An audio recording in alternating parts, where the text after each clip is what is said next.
Good morning दोस्तों, Rahul sir की class में आपका स्वागत है। ठीक है। अभी प्रीलिम्स का एग्ज़ाम आने वाला है 2025 का। ठीक है। तो हम देखेंगे सुर्खियों में जो प्रजातियां रही हैं, हालांकि इन्वायरमेंट का भी पार्ट है ये। सुर्खियों में जो प्रजातियां रही हैं उनके बारे में देख लेंगे। ठीक है। तो यूपीएससी इन पे क्वेश्चन कैसे पूछ रहा है, तो हालांकि थोड़ा सा इन्होंने ट्रेंड चेंज किया है। ट्रेंड ये चेंज किया है कि अब वो जो प्रजातियां चर्चा में रहती हैं या फिर जो संकटग्रस्त प्रजातियां हैं उनके बारे में जानने की कोशिश करता है। ठीक है। यानी जो उनकी विशेषताएं हैं। ऐसा क्यों है? ऐसा इसलिए है क्योंकि वो चाहता है कि आपको इसमें इंटरेस्ट पैदा हो। ठीक है। क्योंकि जब आपको इंटरेस्ट पैदा होगा तभी तो आप उन्हें बचाने की बात करेंगे, तभी तो आप उन्हें बचाएंगे। इसलिए इनके महत्व पे या इनको इम्पोर्टेंस पे बात करता है। तो हम इस पे बात करेंगे ही करेंगे। साथ ही वो किस पे बात करता है, तो वो बताता है कुछ सूचियाँ होती हैं, ठीक है, जो जारी की जाती हैं, उस सूची पे भी ध्यान देंगे। जैसे वर्ल्ड प्रोटेक्शन एक्ट 1972, उस पर ध्यान देंगे। साइट्स की जो सूची हैं उस पर ध्यान देंगे। और आईयूसीएन हमारे लिए काफ़ी इंपॉर्टेंट है, इस पे ध्यान देंगे। थोड़ा जो चर्चा में रहे हैं उनके बारे में देंगे। हाँ, कुछ चीज़ें और ध्यान देने लायक हैं। जैसे ये पूछता है, जैसे कुछ प्रजातियाँ या कुछ जीव ऐसे होते हैं जो किसी विशेष क्षेत्र में ही पाए जाते हैं। ठीक है। यानी कि जो एंडोफॉर्मिक या फिर स्थानिक जो होते हैं उनके बारे में भी क्वेश्चन पूछता है। तो हम इस पे विशेष तौर पे इन्हीं इन्हीं चीज़ों पे क्या करेंगे, ध्यान देंगे। ठीक है। ताकि प्रीलिम्स का जो हमारा क्वेश्चन है, अगर यहाँ से प्रश्न आए तो हम उसे बहुत ही आराम से कर ले जाएं। ठीक है। तो बहुत पैनिक नहीं होना है, रिलैक्स रहना है। ठीक है।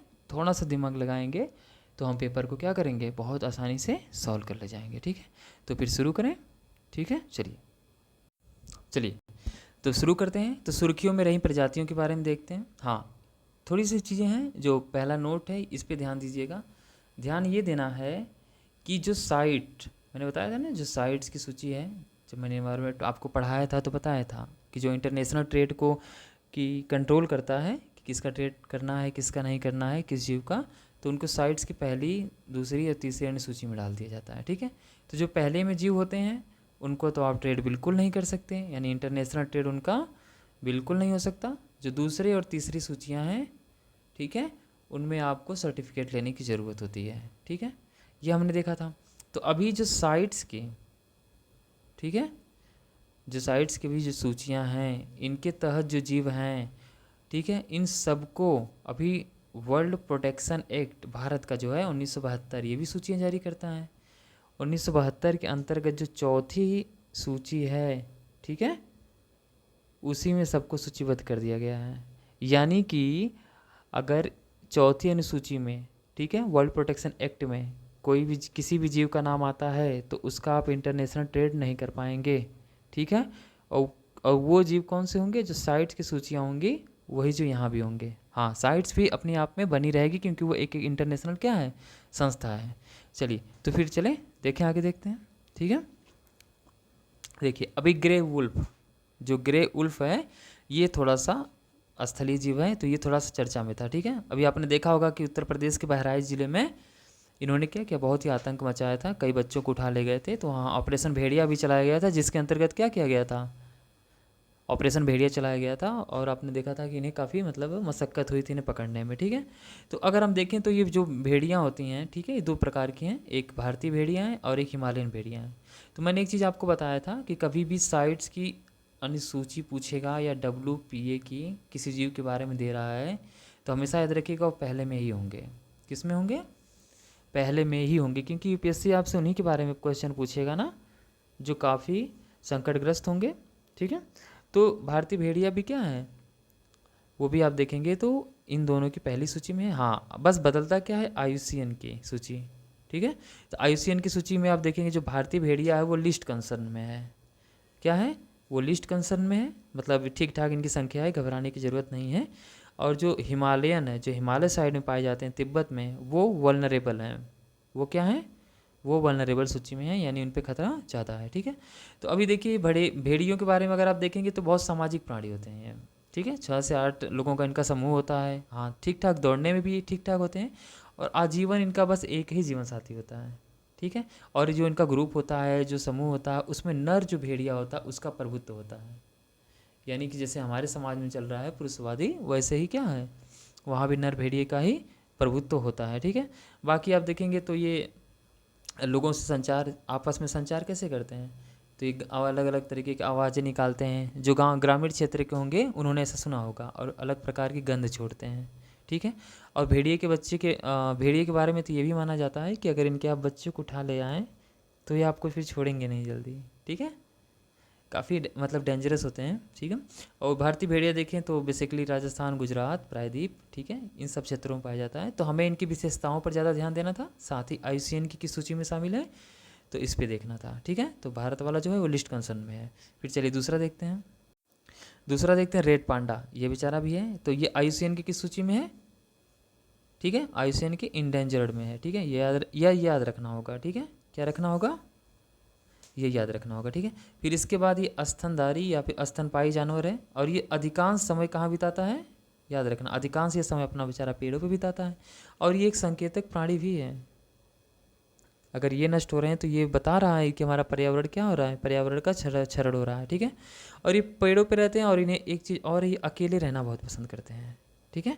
और साथ ही साथ ये सिक्किम राज्य का आप देखेंगे तो राजकीय पशु भी है, ठीक है, क्या है, राजकीय पशु भी है। मुख्यतः ये पर्णपाती वनों में ज़्यादातर पाए जाते हैं। भारत में आप देखेंगे तो ये सिक्किम, पश्चिम बंगाल, मेघालय, इन क्षेत्रों में ये ठीक ठाक रूप से पाए जाते हैं, ठीक है। भारत अभी एक प्रोग्राम चला रहा है जिसके अंतर्गत ये रिकवर कर रहा है, ठीक है। जो प्रजातियां विलुप्त हो रही हैं या संकटग्रस्त हैं उन्हें रिकवर करने की बात की जा रही है कि हम फिर से इनकी संख्या को बढ़ाएंगे, ठीक है। तो वो 22 प्रजातियां हैं, आप देखेंगे उन 22 प्रजातियों में रेड पांडा को भी शामिल किया गया है, ठीक है। चलिए फिर देखते हैं एशियाई शेर के बारे में। क्या जानते हैं एशियाई शेर के बारे में, बताइए। बताइए। देखिए वही बात है कि इनका कोई विशेष प्रजनन काल या नहीं होता, ये याद रखिएगा, ठीक है। इसके बाद जो एशियाई शेर होते हैं, तो अच्छा ये बताइए एशियाई शेर बड़े होंगे कि अफ्रीकी शेर बड़े होंगे। याद रखिएगा, अफ्रीका का जब भी कोई भी जानवर आएगा किसी से कंपेयर करना होगा वो हमेशा बड़े होंगे, ठीक है। तो अफ्रीकी शेर बड़े होंगे, एशियाई शेर छोटे होंगे, ठीक है। वही हमने कहा कि साइट्स में और WPA की सूची एक में ही होंगे, और ये इंडेंजर्ड हैं, ये याद रखना है। साथ ही साथ ये जो 22 प्रजातियों को हम रिकवर करने की बात कर रहे हैं उसमें हम इनको भी रिकवर करने की बात कर रहे हैं, ठीक है। और भारत में ये कहाँ पाए जाते हैं, भारत के गिर वन में पाए जाते हैं। याद है आपको गिर वन कहाँ पे है, तो ये गुजरात में, ठीक है। कहाँ पे है, तो ये गुजरात में, ठीक है। और या देखेंगे तो हमने इनके संरक्षण को, यानी इनके संरक्षण करने के लिए सरकार ने क्या किया, प्रोजेक्ट लाइन भी शुरू किया है। तो प्रोजेक्ट लाइन कब शुरू किया था गवर्नमेंट ने, 15 अगस्त 2020 को। ये डेट आपको याद रहनी चाहिए। चीता, चीता के बारे में हमने बहुत डिटेल से पढ़ा था इन्वायरमेंट वाले में, लेकिन यहाँ भी देख लेते हैं, ठीक है। तो जो चीता है, ठीक है, बताइए। अभी आप देखेंगे चीतों के लिए, क्या भारत में चीता पाया जाता है, तो मैंने आपको बताया था 1948 में तो वैसे बेचारे गायब हो चुके थे। 1952 में हमने आके कहा कि हमारे यहाँ कोई चीता ही नहीं पाया जाता, ठीक है, हमने विलुप्त घोषित कर दिया था। फिर बाद में अब क्या देखेंगे, बाद में देखेंगे तो अब जा कर के 2020-21 में हमने कहाँ से, हमने अफ्रीकन देशों से, नाम्बिया और साउथ अफ्रीका से हम चीतों को लेकर के आए, ठीक है। जब चीता को लेकर के आए तो हम सबसे पहले कहाँ लेकर के आए थे, हमने MP का जो कुनो नेशनल पार्क है वहाँ पे लेके आए थे, ठीक है। लेकिन अभी हाल ही में फिर किया जा रहा है, तो ये गांधी सागर वन्यजीव अभयारण्य जो है यहाँ पे चीतों के रहने के लिए दूसरा पर्यावास विकसित किया जा रहा है। यानी कुनो के बाद इन्हें कहाँ हम रखेंगे, गांधी सागर वन्यजीव अभयारण्य में रखेंगे, ठीक है, ठीक है। तो ये गांधी सागर कहाँ है, इसे याद रखिएगा, ठीक है, ये भी MP में ही है, ठीक है। अब क्या है, चीतों के बारे में बात करेंगे तो वो IUCN की किस सूची में है, ये क्रिटिकली इंडेंजर्ड यानी CR की सूची में है, ठीक है। ये बिग कैट्स प्रजाति का एक सदस्य भी है, मैंने आपको बताया था ये, ठीक है। इसके बाद आप देखेंगे तो 2 तरीके की चीता पाए जाते हैं, ठीक है। एक अफ्रीकी चीता होता है, और मतलब एक अफ्रीकी होता है, एक एशियाई चीता होता है, ठीक है। तो एशियाई चीता केवल कहाँ मिलते हैं, ईरान में, ये याद रखना है। जो एशियाई चीता मिलता है वो केवल कहाँ मिलता है, वो ईरान में। और भारत में कौन से चीता आए हैं, तो ये अफ्रीकी चीते हैं, एशियाई चीते नहीं हैं, ठीक है, याद है। और एक चीज़ इनके बारे में क्या याद रखना है कि ये जो संरक्षण किया जा रहा है कि किसी दूसरे देश से ला करके किसी और देश में संरक्षण किया जा रहा है, ये दुनिया में पहली बार हुआ है कि किसी बहुत बड़े जंगली मांसाहारी जानवर को एक महाद्वीप से दूसरे महाद्वीप में स्थानांतरित किया जा रहा है, ठीक है। और ये जो काम कर रहा है भारत की तरफ से, ये कौन कर रहा है? राष्ट्रीय बाघ संरक्षण प्राधिकरण। कौन कर रहा है? राष्ट्रीय बाघ संरक्षण प्राधिकरण। ठीक है,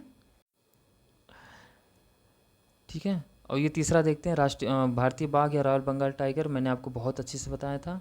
ठीक है, इस पर ज़्यादा चर्चा नहीं करेंगे, बस हाँ ये बता देते हैं इनकी संख्या कहाँ है सबसे अधिक। तो एमपी में संख्या है, IUCN की इंडेंजर्ड सूची में ये पाए जाते हैं। ठीक है, और क्या बताएं, ये एकांत प्रिय जीव हैं, एकांत प्रिय हैं। ठीक है, और निशाचर होता है, जो ज़्यादातर क्या होते हैं? निशाचर होते हैं। सीमा ये भी निर्धारित करते हैं। साथ ही साथ आप देखेंगे तो ये याद रखिएगा, ये ग्लोबल टाइगर इनिशिएटिव किसकी देन थी? तो विश्व बैंक की देन है। ठीक है, इसके बाद प्रोजेक्ट टाइगर 1973 में शुरू किया गया था, जो एक केंद्र प्रायोजित योजना है, न कि केंद्रीकृत योजना है।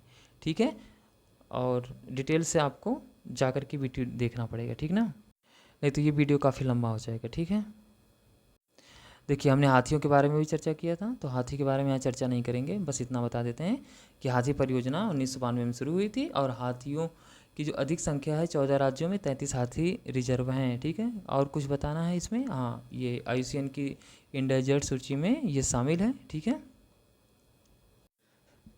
ठीक है। नीलगिरी तहर के बारे में देख लेते हैं, ये कहाँ पे है बताइए। अभी तमिलनाडु सरकार ने क्या किया? इनकी आबादी का अनुमान लगाने के लिए, ठीक है, एक प्रयास किया है।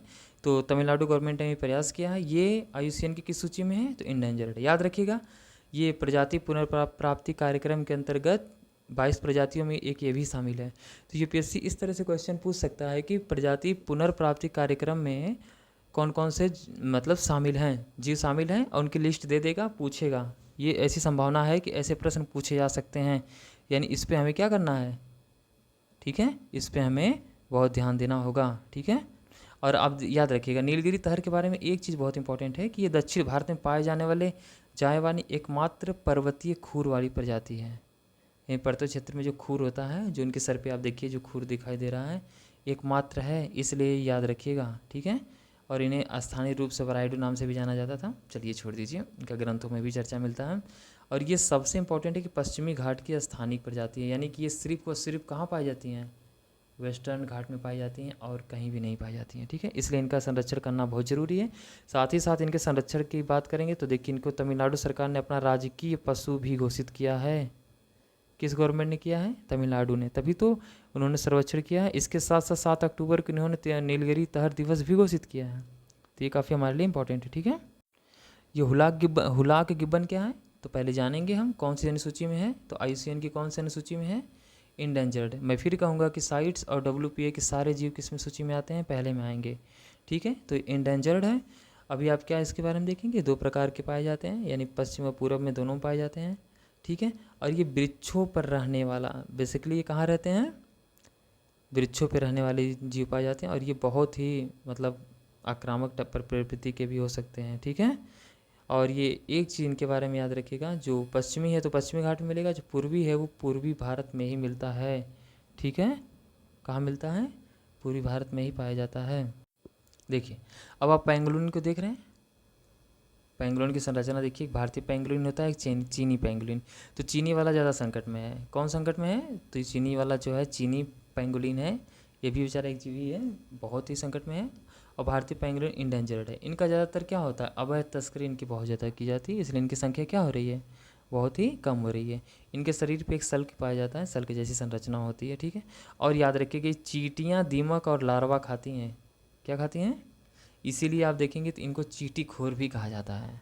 ठीक है, और ये रात्रिचर जीव हैं, एकांतवासी और रात्रिचर जीव भी हैं, और इनके दांत नहीं होते हैं, यानी कि पेंगुलिन के दांत नहीं होते, लेकिन हाँ इनकी जीभ बहुत लंबी होती है। इनकी जीभ इतनी लंबी होती है कि इनके शरीर से भी लंबी होती है, यानी मान लीजिए आपका जो शरीर है उससे भी लंबी होती है। ठीक है, तो इनकी तो प्रजातियाँ भी हमने देखा ही है। और ये पूर्वोत्तर भारत को छोड़कर, ठीक है, अगर आप देखेंगे पूर्वोत्तर भारत को छोड़कर लगभग सभी जगह पाई जाती हैं, यानी कि पूरे भारत में नहीं पाई जाती।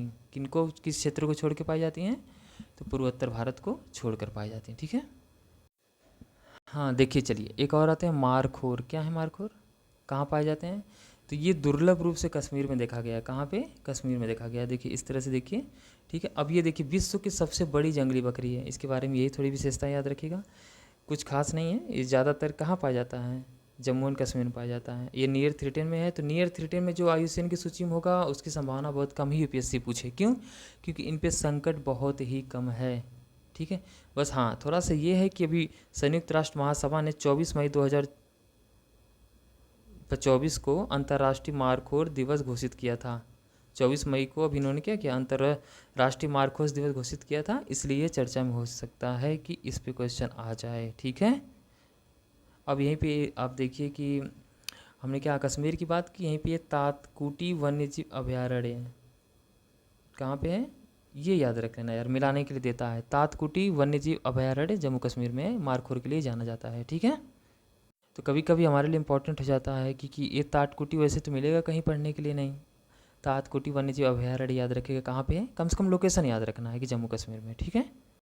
चलिए फिर पढ़ते हैं इंडियन बाइसन के बारे में, थोड़ा सा इंडियन बाइसन के बारे में पढ़ते हैं। ठीक है। इंडियन बाइसन क्या है बताइए। ये देखिए भैंस की तरह दिख रहे हैं कि नहीं दिख रहे हैं, बफेलो की तरह ये दिख रहे हैं। ठीक है। इनकी आबादी बहुत तेज़ी से घट रही है। ठीक है। और ये देखिए झारखंड के जो पलामू टाइगर रिजर्व है, इनकी आबादी की मतलब बहुत घट रही है, इसलिए अध्ययन किया गया था। तो यानी कि एक चीज़ और याद रखिएगा, जो ये पलामू है कहाँ पे है, झारखंड में है। पलामू में एक चीज़ और है जो मैंने आपको पढ़ाया था, बताइए क्या है। ठीक है। अब देखिए ये विशाल काय वाले मजबूत बहुत ही भैंस की तरह हैं, तो स्वाभाविक सी बात है कि चराई करने वाला पशु होगा, मतलब वही गुण इसके अंदर भी होंगे। और इनमें एक चीज़ है कि जो मादा बाइसन है वो गर्भावस्थी, जो इनकी गर्भावस्था की जो अवधि है वो मनुष्यों के समान ही 9 महीने की होती है। ठीक है। ये वल्नरेबल श्रेणी में आते हैं आईसीएन की, बाकी दोनों में तो पहली सूची में आते हैं। ठीक है। और आप तौर पे देखेंगे तो फिर इसके बाद हम फिशिंग कैट के बारे में देख लेते हैं। चलिए ठीक है, नेक्स्ट वाला देखते हैं फिशिंग कैट। फिशिंग कैट देख रहे हैं आप, ये भी वल्नरेबल सूची में आती है। ठीक है। ये चर्चा में क्यों है, क्योंकि ये देखेंगे आप जो घरेलू बिल्लू है, जो बिल्ली ही एक तरीके से मान लीजिए है, बिल्ली की तरह दिखती है, लेकिन बिल्ली प्रजाति से है कि नहीं है, बड़ी बिल्ली से नहीं, छोटी बिल्ली से। ठीक है। ये विडाल वंशी है, तो ये घरेलू बिल्ली की तुलना में इसका आकार दोगुना होता है, यानी कि बहुत बड़ी होती हैं। और ये रात्रिचर होती हैं, रात्रिचर शिकारी होती हैं। अच्छा ये बताइए जो हमारे घरों में बिल्लियाँ पाई जाती हैं वो कौन सी शिकारी होती हैं, रात्रिचर है या दिन वाली। तो आपने देखा होगा वो भी रात में ही ज़्यादातर एक्टिव होती हैं, तो जो रात में एक्टिव होता है उसको रात्रिचर बोलते हैं। ठीक है। तो अभी आप देखेंगे तो इनको बचाने के लिए, इस फिशिंग कैट को बचाने के लिए एक परियोजना शुरू की गई है। कहाँ पे, उत्तराखंड में एक परियोजना शुरू की गई है। वहाँ पे एक कोरिंगा वन्यजीव अभयारण्य है, यानी कि कोरिंगा कहाँ पे है, उत्तराखंड में। याद रखिएगा वन्यजीव अभयारण्य में इनको बचाने की बात की जा रही है, परियोजना शुरू की गई है। और ये पहली अपने आप में परियोजना है, इसलिए इम्पोर्टेंट हो जाता है। और आप देखेंगे ये जो जीव है, ठीक है, फिशिंग कैट, ये मुख्य रूप से हमें कहाँ पाए जाते हैं, ये मुख्य रूप से हमें सुंदरबन डेल्टा में पाए जाते हैं। सुंदरबन डेल्टा कहाँ है, याद है ना, पश्चिम बंगाल में मुख्यतः पाए जाते हैं। ठीक है। देखिए फिर आता है आइबेरियन लिक्स या वन बिलाव। वन बिलाव को याद रखिएगा। ठीक है। ये आईसीएन की सूची के वनरेबल सूची में आता है। ठीक है। किस में आता है पहले, अब ये इसलिए चर्चा में है क्योंकि ये पहले एंडेंजर्ड था। ठीक है। पहले किस में था, ये पहले इंडेंजर्ड में था, लेकिन इसकी स्थिति सुधरी है तो ये वनरेबल में आ गया है, तो इसलिए वन बिलाव चर्चा में था। वन बिलाव पाया कहाँ जाता है बताइए, ये आइबेरियन प्रायद्वीप क्षेत्र का, जो आप देखेंगे तो यूरोपियन क्षेत्र में दक्षिणी पश्चिमी स्पेन है। ठीक है। वहाँ का यह स्थानिक है, यानी भारत में क्या पाया जाता है, भारत में नहीं पाया जाता है, याद रखना। और ये रात्रिचर है। ठीक है। यानी जो भी बिल्ली उल्ली की तरह दिखे, कभी भी दिखे, तो ये याद रखना है कि वो कौन सा है, वो रात्रिचर है। देखिए अंडरस्टैंडिंग बहुत ज़रूरी है, हर चीज़ रट के नहीं किया जा सकता, समझ बहुत ज़रूरी है कि हम समझ को विकसित करें। ठीक है।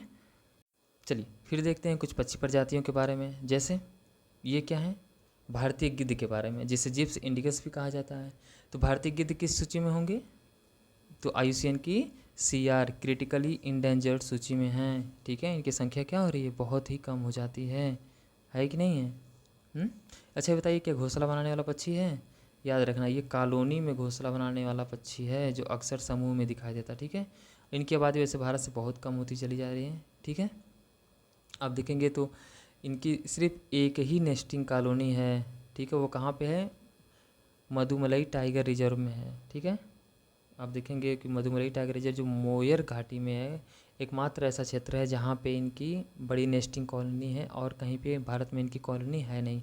और ये मुख्यतः आप देखेंगे जो पाए जाते हैं झारखंड, मध्य प्रदेश और राजस्थान साइड में, और इनकी संख्या बहुत कम है, तो इन्हों भी प्रजाति पुनर्प्राप्ति कार्यक्रम के क्या अंतर्गत शामिल कर लिया गया। ठीक है, और इन्हें प्रॉब्लम कहाँ से हो रही थी कि संख्या जो कम हो रही थी वो क्यों हो रही थी, तो आपने देखा होगा कि एक डाइक्लोफिनॉक मेडिसिन थी या केटोप्रोफेन जैसी एंटी स्टेरॉयड एंटी इन्फ्लेमेटरी जो मेडिसिन थी, ये इनके लिए काफ़ी हानिकारक था। ये पहले क्या करते थे, जीव खाते थे, जैसे जीव की डेथ होती थी इसके बाद ये खाते थे। ठीक है, तो इनकी डेथ हो जाती थी। अब इन्हें बचाने के लिए गवर्नमेंट ने और भी एफर्ट किया था, जैसे गिद्ध कार्य परियोजना, गिद्ध कार्य योजना चलाए थे इन्होंने, कब से 2020 से लेकर 25 तक, तो 2025 में समाप्त हो रहा है, तो ये भी क्वेश्चन पूछ सकता है। ठीक है, हाँ एक चीज़ और याद रखिएगा, ये जो मधुमलाई टाइगर रिजर्व है कहाँ पे है, ये तमिलनाडु में है। ठीक है, याद रहेगा ना। देखिए ग्रेट इंडियन बस्टर्ड आया है, तो ग्रेट इंडियन बस्टर्ड मैंने आपको पढ़ाया था, बहुत अच्छे से पढ़ाया था, यहाँ पे हम बहुत ज़्यादा चर्चा नहीं करेंगे, बस यही चर्चा करेंगे कि ये क्रिटिकली इंडेंजर्ड है, इनकी संख्या करीब 150 से ज़्यादा नहीं बची है। और याद रखना है कि भारत की उपमहाद्वीप की स्थानिक है, यानी भारतीय उपमहाद्वीप में ये पाया जाता है और कहीं भी नहीं पाया जाता है। ठीक है, इनके लिए बस्टर रिकवरी प्रोग्राम चलाया जा रहा है जो 2029 तक के लिए अभी तो फिलहाल वैध है। ठीक है, बाकी आपने देखा होगा गुलर बाउच जो अपनी मादा को मतलब क्या करते हैं, मेट करना होता है तो बुलाते हैं, एक आवाज़ विशेष प्रकार की निकालते हैं तो गुलर पाउच कहते हैं। ठीक है, जो इनके गले में एक ऐसी संरचना होती है। ठीक है, चलिए फिर आगे देखते हैं। अब ये देखिए जेरडॉन्स कोर्सर चर्चा में तो है, बस याद इतना ये रखना है कि एक दशक में भाई साहब दिखे नहीं थे, अब दिखे हैं, तो अब दिखे हैं तो ये केवल पूर्वी घाट में पाया जाता है, इसलिए इंपॉर्टेंट है कि कभी दे देगा कि केवल पूर्वी घाट में पाए जाने वाले पक्षी या जीव कौन से हैं, तो ये केवल पूर्वी घाट में पाए जाते हैं, जेरेडॉन्स कोर्सर। ठीक है, डांस वांस करते हैं कहाँ पे, पूर्व साइड में। ठीक है, ये भी क्रिटिकली इंडेंजर्ड है इसलिए हमारे लिए इंपॉर्टेंट है। ठीक है, अब वही पूर्वी घाट में देखिए केवल आंध्र प्रदेश में पाए जाते हैं, कहाँ पाए जाते हैं, केवल आंध्र प्रदेश में, वो भी कहाँ, कडप्पा के श्री लंका मलेश्वर वन्यजीव अभयारण्य में। देखिए यहीं से लोकेशन भी हमें देखना होता है ना कि श्रीलंका मलेश्वर वन्यजीव अभयारण्य कहाँ पे है, तो ये आंध्र प्रदेश में। ठीक है, और ये इनकी संख्या बहुत कम हो गई, तो क्या इन्हें प्रजाति पुनर्प्राप्ति कार्यक्रम के अंतर्गत शामिल किया जाएगा, तो इनको भी शामिल किया गया है। ठीक है, अब चलिए आगे देखते हैं, एक आते हैं ग्रेटर एडजुटेंट स्टॉर्क। ठीक है, ये देखिए ये भी आते हैं। अब क्या हुआ, इनके संरक्षण के लिए पूर्णिमा देवी वर्मन को ग्रीन ऑस्कर भी, मतलब क्या, एक अवार्ड भी दिया गया था जो ग्रीन ऑस्कर के नाम से भी जाना जाता था। भाई इनके बचाने के लिए इतनी मेहनत की इन्होंने, इनको अवार्ड मिला है, तो ये भी क्या होगा, ये जानना ज़रूरी है। अब देखिए इन्हें हरगिला के नाम से भी जाना जाता है, ये केवल भारत के असम और बिहार तथा कंबोडिया में पाया जाता है, यानी कि भारत में कहाँ पाए जाते हैं, सिर्फ असम व बिहार में, और कंबोडिया में पाए जाते हैं। कंबोडिया कहाँ पे है, याद करा, एशिया में ही है। ठीक है, कंबोडिया में भी पाए जाते हैं। ठीक है, और ये दुनिया में सबसे बड़े उड़ने वाले पक्षियों में से एक हैं, तो याद रखना है ये मुख्य रूप से मांसाहारी हैं। ठीक है, ये साग सब्जी तो वैसे भी पक्षी कहाँ बहुत कम ही खाते हैं, नियर थ्रेटेन है तो शायद संभावना कम है पूछने की। हाँ, पूर्णिमा देवी वर्मन को अभी अवार्ड मिला था, तो इस संबंध में शायद यहाँ पे क्वेश्चन पूछ ले। ठीक है, ये मुख्यतः आर्द्र भूमियों में पाए जाते हैं। ठीक है, फिर देखिए अमूर फाल्कन अभी चर्चा में था। ठीक है, मणिपुर के तोमलोंग जिले के मतलब यहाँ पे मणिपुर में अब एक तरीके से देखा जाए तो एक डिस्ट्रिक्ट है जहाँ पे इन्हें क्या किया, शिकार पे प्रतिबंध लगा दिया गया है। ठीक है, क्या लगा दिया गया है। अब आप देखेंगे कि 22,000 किलोमीटर की यात्रा करता है किसी भी सरकारी, एक तरीके से ये प्रवासी पक्षी है जो 22,000 किलोमीटर दूरी तय करता है, बहुत ज़्यादा, यानी इतनी दूरी और कोई तय नहीं करता। 22,000 किलोमीटर क्या है, बहुत दूर है भाई, बहुत दूर है। ठीक है, और ये आप देखेंगे तो ये भोजन के रूप में जो बेसिकली भोजन खाते हैं, ड्रैगन फ्लाई को अपना निशाना बनाते हैं। ठीक है, अमूर फाल्कन किसको निशाना बनाते हैं, तो ये मुख्यतः किसको निशाना बनाते हैं, ड्रैगन फ्लाई को। ठीक है, और ये लिस्ट कंसर्न आप देखेंगे, लिस्ट कंसर्न में ये आते हैं। ठीक है, ठीक है, तो याद रखना है भाई साहब, ये अमूर फाल्कन एक तरीके का बाज है जो साइबेरियन क्षेत्र और कुछ चीन के क्षेत्रों में पाया जाता है। ठीक है, ड्रैगन फ्लाई को खाने में मज़ा आता है। ठीक है, अब सबको पढ़ लिया तो थोड़ा इनको भी पढ़ लेते हैं, जलीय प्रजातियों के बारे में। ठीक है, जलीय यानी याद रखिए जलीय जीव हैं जो जलों में पाए जाते हैं, यूरेशियन उदबिलाव जल में पाए जाते हैं, पहले तो याद रखना है। ठीक है, अभी आप क्या करेंगे, अभी इनको रेडियो टैग किया गया है भारत में पहली बार सतपुड़ा टाइगर रिजर्व एमपी में यूरेशियन उदबिलाव को रेडियो टैग किया गया है, क्यों, ताकि हम इनको जान सके कहाँ जा रहे हैं, कितने जा रहे हैं, कैसी संख्या है। ठीक है, और ये भारत के वही उत्तरी, पूर्वोत्तर और दक्षिणी क्षेत्रों में पाया जाता है। ये नियर थ्रेटन है तो संभावना कम होगा, बस जान लीजिए जलीय जीव हैं। वीटा क्या है? फोकोएना साइनस, नाम भी तो ऐसे ऐसे हैं, क्या बताया जाए यार। इनकी संख्या में भारी गिरावट देखी गई है। इंडेंजर्ड, ये समुद्री स्तनपायी हैं, ठीक है। इनकी संख्या में भारी गिरावट देखी गई है और ये क्रिटिकली इंडेंजर्ड हो गए हैं, यानी इनकी संख्या बहुत ही ज़्यादा कम हो गई है। इसलिए क्या होता है, हमें ध्यान देना होगा, ठीक है। और ये ध्यान देना होगा कि ये डॉल्फिन और स्पर्म वेल की तरह ये दांत वाली वेल होती हैं, यानी एक वेल की ही एक प्रकार है। ये कौन सी हैं? ये दांत वाली वे हैं। अच्छा, ब्लू वेल में दांत होते हैं क्या? ब्लू वेल में दांत नहीं होता, डॉल्फिन और स्पेन वेल में दांत होता है और इसमें भी दांत हैं, ठीक है। और ये मुख्यतः कहाँ पाई जाती हैं? कैलिफोर्निया की खाड़ी की स्थानिक प्रजाति हैं। ये सिर्फ कैलिफोर्निया में पाई जाती हैं। कहाँ पाई जाती हैं? कैलिफोर्निया कहाँ में है? यानी कि ये सिर्फ यूएसए में पाई जाती हैं भाई साहब, और कहीं नहीं पाई जाती हैं, इसलिए इन पर थोड़ा सा ध्यान देना है। देखिए, ब्लू वेल के बारे में थोड़ा सा देख लेते हैं। किसके बारे में? ब्लू वेल के बारे में, ठीक है। ब्लू वेल आपको पता ही होगा कि पृथ्वी का सबसे बड़ा मतलब और सबसे ऊंची आवाज़ वाला जीव है, यानी सबसे तेज़ आवाज़ भी करता है और सबसे बड़ा जीव भी है, ठीक है। ये करीब 80 से 90 साल जीते हैं भाई साहब, ठीक है। और ये छोटे छोटे समूहों में रहते हैं, लेकिन आमतौर पर देखा जाए तो अकेले या जोड़े में भी पाई जाती हैं, लेकिन इस छोटे छोटे समूहों में भी रहते हैं। और ये इनका मुख्य आहार याद रखिए, क्रील जो होता है इनका मुख्य आहार है। क्या है? क्रील जो होता है इनका मुख्य आहार है। और ये इंडेंजर्ड हैं, यानी कि हमने समुद्री जीवों को भी नहीं छोड़ा है। इतना नुकसान पहुंचा है कि ये इनकी संख्या भी क्या हुई है, इनकी भी संख्या बहुत ज़्यादा कम हो गई है, ठीक है। और ये जो अगर देखा जाए ब्लू व्हेल, तो ये आर्कटिक महासागर में सिर्फ नहीं पाई जाती हैं, सभी जगह पाई जाती हैं, लेकिन आर्कटिक महासागर में ये नहीं पाई जाती हैं। चलिए, अब आ गई भारत की गंगा नदी डॉल्फिन, ठीक है। ये भी याद रखिएगा, इंडेंजर्ड है, इंडेंजर्ड याद रखना है पहले तो। और भारत में भी पहली बार गंगा नदी डॉल्फिन को टैग किया गया है, ताकि हम क्या करें, इनकी संख्या को जान सकें। तो ये जो डॉल्फिन पाई जाती हैं, ठीक है, आप देखेंगे बेचारी दृष्टिहीन होती हैं, ठीक है, लेकिन ये इको लोकेशन पर निर्भर करती हैं। दृष्टिहीन तो होती हैं लेकिन इको, और ये बार बार जब इनको सांस लेना होता है तो ये सतह से बाहर आती हैं, याद रखना है, ठीक है। और ये केवल ताज़े जल में पाई जाती हैं। जो गंगा नदी डॉल्फिन है वो केवल ताज़े जल में पाई जाती हैं। और ये देखेंगे भारत में, नेपाल में और बांग्लादेश में भी पाई जाती हैं, ठीक है। और जो वर्तमान में 90% जो इनकी संख्या है सिर्फ भारत में पाई जाती है, यानी 90% जो ये गंगा डॉल्फिन है कहाँ पाई जाती हैं? सिर्फ भारत में। और ये स्वच्छ जल में पाई जाती हैं, याद रखना है। ये इंडेंजर्ड भी है, और इनको बचाने के लिए अभी एक राज्य ने बहुत एफर्ट किया है, वो है बिहार, ठीक है। बिहार ने क्या किया है? विक्रमशिला गंगा डॉल्फिन अभयारण्य शुरू किया है, ठीक है, जो इनको बचाने के लिए एकमात्र वन्यजीव अभयारण्य भी है, ठीक है। और ये हमारे भारत का क्या है? ये राष्ट्रीय जलीय जीव भी है, ठीक है।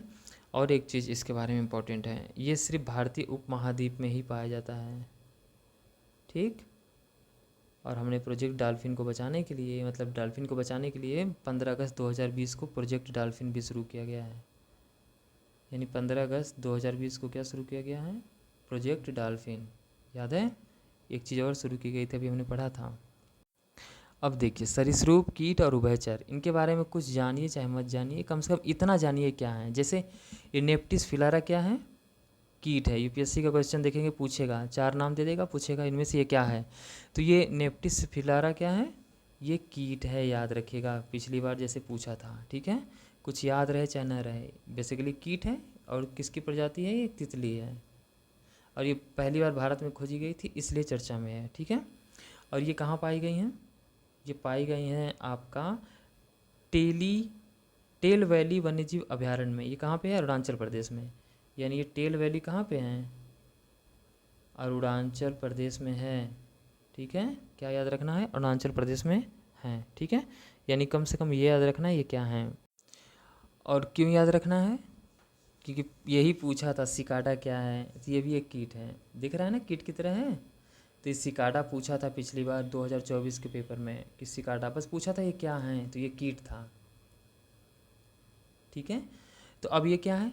मेघालय में इनकी नई प्रजाति खोजी गई थी, इसलिए यहाँ से क्वेश्चन आया था, ठीक है। अब ये इनके पे पूछ चुका है, तो इनके बारे में पढ़ना तो वैसे ही बेकार है, ठीक है। अब ये भौरों या भौरों के बारे में देख लेते हैं, ठीक है। हालिया शोध में पता चला है कि भौरों में कीटनाशकों के खिलाफ प्रतिरोधक क्षमता विकसित हो गई है। यानी फूलों को बचाने के लिए उन पर कीटनाशक छीटे जाते थे ताकि भौरे क्या करें, उनका रस न चूस सकें। लेकिन अब क्या हुआ, भौरों में उनके खिलाफ कीटनाशकों के खिलाफ प्रतिरोधक क्षमता हासिल कर ली है, यानी कि अब उन कीटनाशक इनको रोक नहीं पाते हैं। ठीक है, अब भौरों के बारे में देखें तो ये क्या इनकी विशेषताएं हैं, बताइए। वैसे परागण तो ये करते ही हैं, एक जगह से दूसरी जगह तक फूलों के बीज पहुंचाते हैं, जिनसे क्या होता है, फूलों की फूलों का प्रोडक्शन ज़्यादा होता है एक तरीके से देखा जाए तो। ठीक है, और ये भी क्या होते हैं, ये भी कीट हैं, क्या है, कीट हैं। ठीक है, आगे देखते हैं। फिर इसके बाद देखते हैं घड़ियाल। ठीक है, चलिए घड़ियाल, घड़ियाल के बारे में तो ऐसे हमने बहुत अच्छे से पढ़ा था, लेकिन याद रखिएगा ये क्रिटिकली इंडेंजर्ड है, बहुत अच्छे से पढ़ा था भारत में। घड़ियाल कहाँ पाए जाते हैं, घड़ियाल जो परियोजना है उसकी शुरुआत कहाँ से की गई थी, चंबल से की गई थी, बताइए, या कहीं और से की गई थी, तो ये याद रखना ज़रूरी है। ठीक है, और ये जो घड़ियाल हैं आपका विशेषता क्या खाते हैं, मुख्यतः भाई साहब ये मछली ही खाते हैं। ठीक है, देखिए अब ये सी एनीमोन है, ये चर्चा में है, इन पे बस इतना ध्यान रखना है कि इनमें भी कोरल ब्लीचिंग की घटना होती है। ठीक है, इनमें भी कोरल ब्लीचिंग जो होता है वो घटना होती है, सी एनीमोन में भी। और ये इनके साथ भी आप देखेंगे जो हरे शैवाल होते हैं वो सजीवी संबंध स्थापित करते हैं। दरअसल कोरल ब्लीचिंग की घटना क्या होता है कि शैवाल उनके ऊपर से हट जाते हैं। ठीक है, यही होता है कोरल ब्लीचिंग। तो इनके साथ भी कोरल ब्लीचिंग की घटना होती है, तो कभी पूछ सकता है यूपीएससी कि किनके साथ कोरल ब्लीचिंग की घटना होती है। ठीक है, ये बैंट लिप्स चंद्रयाड़ी जो था, ये क्या था, इनका नाम चंद्रयान 3 के नाम पर रखा गया है, तो इसलिए थोड़ा सा इंपॉर्टेंट हो जाता है। ठीक है, इंपॉर्टेंट हो जाता है ना, तो बस इतना याद रखिएगा, बैंट लिप्स चंद्रयाड़ी को ये क्या रखा गया है, ये भी एक तरीके से क्या है, एक तरीके का आप देखेंगे तो कीट ही है। ठीक है, देखिए भाई यूपीएससी जिस तरीके से पूछता है उस तरह से हम इसे भी देखेंगे। ठीक है, कैसे देखेंगे, अभी ये स्पर्म जो वेल है ये क्या करता है, ये भाई कट कट की आवाज़ करता है, मछलियों के बीच संवाद स्थापित करने के लिए कट कट की आवाज़ कौन करता है, स्पर्म वेल, इसलिए इसे याद रखना है। ठीक है, और इसमें आप मैंने बताया था इसके पास दांत भी होते हैं ना, और ये केवल नर वेल ध्रुवों के पास देखी जाती हैं, और इनमें भी जो नर होते हैं वो सिर्फ ध्रुवों के पास जाते हैं, जो मादा होती हैं वो नहीं जाई जाती हैं। ठीक है, जाती हैं, नहीं जाती हैं, तो आयुसीएन की वल्नरेबल सूची में शामिल है। ठीक है, फिर देखिए ऑलिव रिडले जो कछुए हैं ये हमारे लिए थोड़ा इंपॉर्टेंट हो जाते हैं। ठीक है, ये पॉइंट ऑफ व्यू से इंपॉर्टेंट है एग्जाम के, इस पर ध्यान देना जरूरी है। ठीक है, तो ये भी वल्नरेबल है आयुसीएन की सूची में, बाकी सब में आप इसको पहले में डाल दीजिएगा। ठीक है, अभी देखेंगे तो तमिलनाडु के जो मतलब में इनकी बहुत ज़्यादा मौतें हुई थी, इसलिए चर्चा में और आ गई हैं। दरअसल ये क्या है, ये एक मांसाहारी प्रजाति हैं। ठीक है, क्या है, ये एक मांसाहारी प्रजाति हैं जो क्या करती हैं, मछलियों को बहुत ज़्यादा खाती हैं और फिर उनके अंडे को भी खा जाती हैं। ठीक है, एक तरीके से कछुआ ही है। ठीक है, इसके बाद आप देखेंगे तो ये सामूहिक नेस्टिंग करती हैं। ठीक है, सामूहिक नेस्टिंग मतलब बहुत दूर से आती हैं, हमारे तटों के पास आती हैं, उड़ीसा में विशेषकर आती हैं। ठीक है, आप देखेंगे तो फिर कछुओं के सबसे, अब ये इनके बारे में और देख लीजिए, जैसे कछुओं के सबसे छोटी और सबसे प्रचुर मात्रा में पाई जाने वाली प्रजाति हैं, यानी कि कछुओं में सबसे छोटी कछुए भी हैं और इनकी मात्रा जो होती है सबसे ज़्यादा पाई जाती है, और ये मुख्यतः प्रशांत और हिंद महासागर और अटलांटिक महासागरों के जो गर्म जल क्षेत्र है वहाँ पाई जाती हैं। यानी ध्रुवों पर पाई जाती हैं क्या, ये ध्रुवों पर नहीं, जहाँ गर्म जल क्षेत्र है वहाँ पाई जाती हैं।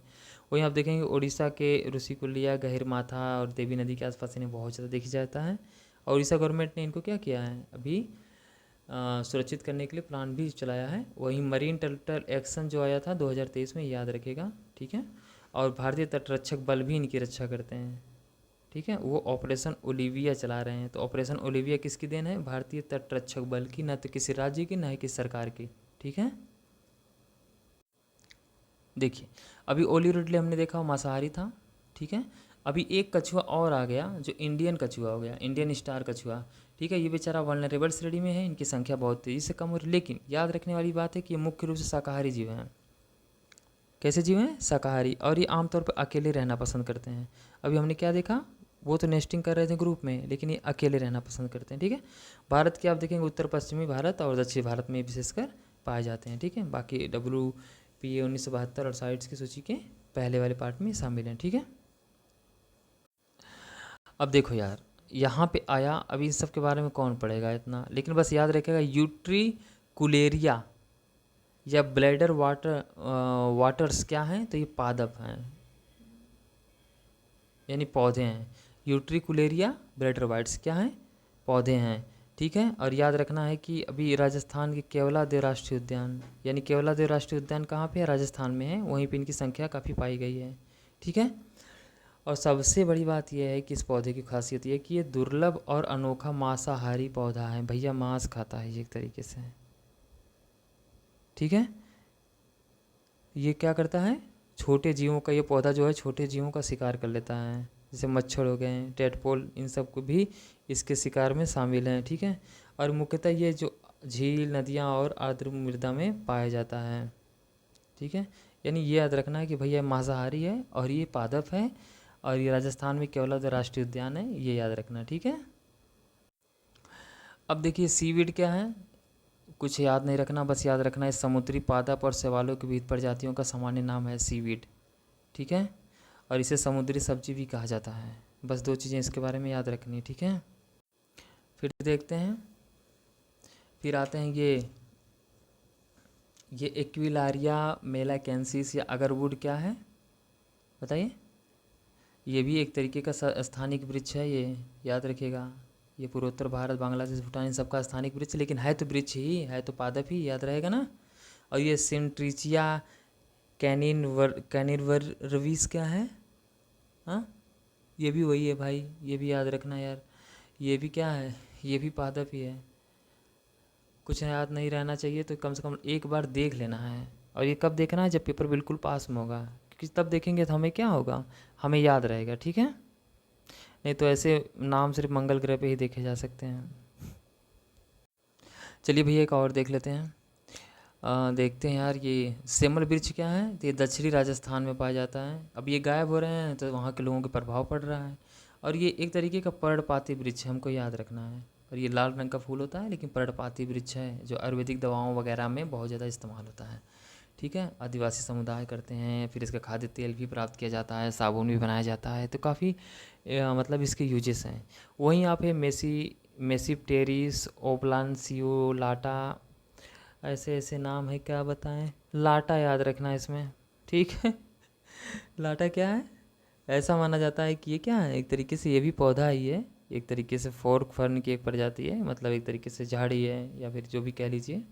ये धरती पर डायनासोर के आने से बहुत पहले से अस्तित्व में थे, ठीक है। यानी कि इसलिए इनको याद रखना। और याद रखना यार, इनका जो क्या बोलते हैं, डीएनए जो होता है क्षार युग्म, तो सबसे बड़ा है विश्व में, किसी का भी नहीं इतना, ठीक है। हाँ, नीलकुरिंजू के बारे में याद रखना, ये पुष्प है, पुष्प, ठीक है, फूल है, फूल है, फूल है। अभी आयुष्यन ने इसको कहाँ शामिल कर दिया, आयुष्यन ने इसको शामिल किया है वल्नरेबल श्रेणी में, ठीक है। और ये भी फूल क्या मतलब है कि सॉरी झाड़ी है एक तरीके से, ठीक है, इसमें फूल छोटे छोटे निकलते हैं, तो ये फूल है। और इसका जो फूल खिलता है नीलकुरिंजी का, ये 12 साल में एक बार खुलता है, 12 साल में एक बार ये फूल खिलते हैं, ठीक है। और सबसे बड़ी बात है कि अपने जीवन काल में सिर्फ एक बार ही प्रजनन करता है। ये दो विशेषताएं बहुत ही कम में पाई जाती हैं जो इसमें पाई जाती हैं, ठीक है। भारत के पश्चिमी घाट और पूर्वी घाट में भी पाया जाता है। और नीलगिरी जो पहाड़ी का नाम भी कुरुंजी के नीले रंग से उत्पन्न हुआ है, जो नीलगिरी पहाड़ी है वहाँ पे सबसे अधिक पाए जाते हैं। और नीलगिरी पहाड़ी का नाम भी इसी के नाम पर रख दिया गया है, ठीक है। यानी ये याद रहेगा, आयुष्मान केवल नेबर श्रेणी में है। नीलकुरिंजी इंपॉर्टेंट है थोड़ा सा। 12 साल में इनके एक बार फूल खिलते हैं, जीवन काल में सिर्फ एक बार प्रजनन करते हैं, और नीलगिरी पहाड़ी का नाम ही जब इनके नाम पे रख दिया गया तो इम्पोर्टेंट नहीं हो जाएगा यार। ये रख लेना यार, कलमी करमुआ, कलमुहा नहीं है, कलमी करमुआ और नारी साग है, ठीक है, ये याद रहेगा। तो ये नारी साग है, कुछ भी है तो याद रखना यार, नारी है तो नारी को एनीमिया की ज़्यादा प्रॉब्लम होती है, तो एनीमिया पीड़ितों के लिए बहुत फ़ायदेमंद होता है। कई कई पूछता है कि एनीमिया रोगियों के लिए क्या इंपॉर्टेंट है, इस तरीके का। और बाकी उष्णकटिबंधीय और उपोष्णकटिबंधीय, यानी कि ध्रुवों क्षेत्र में ये नहीं पाया जाता, ठीक है। और इनमें आयरन खूब मतलब भरपूर होता है, ठीक है। फिर अश्वगंधा देख लेते हैं, अश्वगंधा क्या है, ये तो काफ़ी मतलब दोनों जगह है, ये भी एक तरीके से झाड़ी ही है, ठीक है, जो आयुर्वेदिक में इस्तेमाल किया जाता है। ये अच्छी नींद आती है, हार्ट बीट को भी कंट्रोल रखता है, ठीक है। और ये एंटीऑक्सीडेंट भी इसमें काफ़ी मात्रा में पाए जाते हैं। अभी देखिए कश्मीरी चिनार आ गया एक। अब ये क्या है भाई साहब, ठीक है। अब इनको जियो टैगिंग के माध्यम से सुरक्षा मिली हुई है, इसलिए ये इम्पोर्टेंट हो जाता है, ठीक है। अब ये मूलतः ग्रीस से संबंधित हैं और ये पूर्वी हिमालय में उगता है। विशेष रूप से कहाँ पाया जाता है, पूर्वी हिमालय में, ठीक है। अब डल झील के किनारे एक द्वीप है, चार चिनार का नाम भी इसके नाम पर रख दिया गया है श्रीनगर में। तो ये इंपॉर्टेंट हो जाएगा, चार चिनार नामक जो डल द्वीप है वो इसी के नाम पर रखा गया है, ठीक है। इनकी विशेषताएं क्या हैं, ये बहुत ही दीर्घायु होती हैं और इनकी रंग बदलती, इनकी पत्तियां रंग बदलती हैं भाई, कभी गहरी हरी हो जाएंगी गर्मियों में, फिर कहीं लाल हो जाएंगे, कहीं अंबर हो जाएगा, कहीं पीला हो जाएगा, पीली हो जाएंगी शरद ऋतु में, यानी रंग बदलने के लिए, ठीक है, रंग बदलती हैं, याद रखना यार, ठीक है। कहाँ की, जम्मू कश्मीर का है ये, ठीक है। जियो टैगिंग माध्यम से इनको टैगिंग किया जा रहा है। अभी उष्णकटिबंधीय पादप सुबाबुल, भैया का याद रखें आपके बारे में, ये एक फलीदार वृक्ष है, बस इतना याद रख लो, अब क्या याद रखोगे यार, ठीक है। ये डिक्लीप्लेटा पॉलीमोर्फा, अब इनकी एक प्रजाति नहीं खोजी गई है पश्चिमी घाट में। कहाँ खोजी गई, पश्चिमी घाट में भैया, ये भी आप वैसे ही दिख रहे हो यार। क्या याद रखा जाए इनके बारे में, असामान्य रूप से साल में 2 बार इनके फूल खिलते हैं, बस याद रखना, ठीक है। शुरू के इंपॉर्टेंट थे, ठीक है। ये इंपॉर्टेंट है सी बकथॉर्न, कौन इंपॉर्टेंट है, सी बकथॉर्न, ठीक है। अब देखिए सी बकथान लद्दाख में जो महिलाएं हैं सी बकथान की खेती करती हैं, उनको काफ़ी उपज भी होती है और काफ़ी फ़ायदा भी होता है, तो इम्पोर्टेंट भी है। और क्योंकि ये भी इसलिए भी इम्पोर्टेंट है कि 2023 में इसको जीआई टैग दिया गया, कब, 2023 में जीआई टैग दिया गया है, याद रखना है। और ये मुख्यतः औषधि के रूप में इस्तेमाल किए जाते हैं, ठीक है। और ये बहुत ही नाम से जाने जाते हैं, बहुत कई नाम से, जैसे wonder plant, Ladakh gold, golden boost, ठंडे रेगिस्तान की सोने की खान, अलग अलग तरीके के नाम से जाने जाते हैं, इसलिए सी बकथॉर्न क्या हमारे लिए इंपॉर्टेंट हो जाता है। और एक आता है जलकुंभी, जलकुंभी आपने देखा होगा, गांव में सुना होगा कि नहीं सुना होगा, सुना होगा, ऐसा नहीं है बालक, सुना होगा, ठीक है। तो जलकुंभी अभी क्या होता है, जहाँ पे होती हैं इनकी संख्या बहुत ज़्यादा संख्या हो जाती है, तालाबों लाभों में बेसिकली पाई जाती हैं। तो जब इनकी संख्या बहुत ज़्यादा हो जाएगी तो भैया ऑक्सीजन यही खींच लेंगी, तो ऑक्सीजन कमी हो जाती है, तो इससे जीवों को क्या होता है, जीवों को बहुत नुकसान होता है। हालांकि इनका फ़ायदा ये भी होता है कि ये बहुत से विषाक्त पदार्थों को क्या करते हैं, अवशोषित कर लेती हैं, ठीक है, ये भी फ़ायदा होता है। तो अब असम में के अभी क्या होगा, असम में देखा गया था बाढ़ में इनका प्रकोप था। अब देखिए वनतारा में जानवर, ठीक है, ये वनतारा कहाँ है, गुजरात के जामनगर में, कम से कम लोकेशन तो बहुत ज़रूरी याद रखना है, गुजरात के जामनगर में वनतारा है, ठीक है। ये स्थित दुनिया के सबसे बड़े वन्यजीव बचाव और पुनर्वास केंद्रों, मतलब ये प्रधानमंत्री ने इसका उद्घाटन किया था कि ये जिन दुनिया में जो सबसे बड़े बड़े जीव होते हैं इनको यहाँ पे बचाया जाता है, क्या बचाया जाता है, बचाया जाता है, तो वनतारा में याद रखना है, ठीक है। अब ओकापी क्या है, इनको फॉरेस्ट जिराफ भी कहा जाता है, ओकापी को। आप देख रहे हैं ना, एकाकी प्राणी बेचारा दिन में सक्रिय रहता है और ये अपने क्षेत्र को गंध द्वारा चिन्हित करते हैं भाई साहब, देख लीजिए इनके बारे में। और ये कांगो की स्थानिक प्रजाति है जिनको वनतारा में ला के रखा गया है। अफ्रीकी शेर को भी वनतारा में ला करके रखा गया, बताइए। हमारे यहाँ एशियाई शेर पाए जाते हैं गिर के वन में, और अफ्रीकी शेर कहाँ पाए जाते हैं, वनतारा, ठीक है। यही याद रखिएगा, ये जो आपके मुकेश अंबानी हैं उन्हीं की देन है, ठीक है। तो ये अफ्रीकी शेर में आप देखेंगे तो मादा शेरनी क्या होती हैं, बहुत ज़्यादा भूमिका निभाती हैं शिकार करने में, ठीक है। शेर तो सिर्फ बैठ के खाता है बेचारा। ये हैं औरंगुटान, इन भाई साहब के बारे में थोड़ा सा देख लीजिए, ये है क्या है, प्राइमेट्स हैं, पहले तो याद रखिएगा प्राइमेट्स हैं। ये इतने इंपॉर्टेंट है कि इन्होंने क्वेश्चन भी पूछवा लिया था यूपीएससी से, क्योंकि ये औजारों का इस्तेमाल करते हैं, लकड़ी से का औजार बनाते हैं, खोद खोद के निकाल करके खाते हैं वो कीट वगैरह को, ठीक है। तो ये थोड़ा सा इंपॉर्टेंट है, ठीक है। हाँ, अब देखिए ये प्राय अकेले रहते हैं, सिवाय माँ के जो अपने बच्चों के साथ रहती हैं, माँ बच्चों के साथ रहती हैं, लेकिन मेल अपने बच्चों के साथ ज़्यादातर रहना पसंद नहीं करते हैं। और ये क्रिटिकली इंडेंजर्ड थे, इसलिए भी यूपीएससी ने पूछा था, क्या थे, क्रिटिकली इंडेंजर्ड थे। वहीं आप देखिए लेमूर बेचारे देख रहे हैं हमारी तरफ, ठीक है। लेमूर केवल कहाँ पाए जाते हैं, मेडागास्कर और इसके आसपास कोमोरोस द्वीप में पाए जाते हैं। तो लेमूर कहाँ पाए जाते हैं, भारत में पाए जाते हैं, नहीं पाए जाते हैं।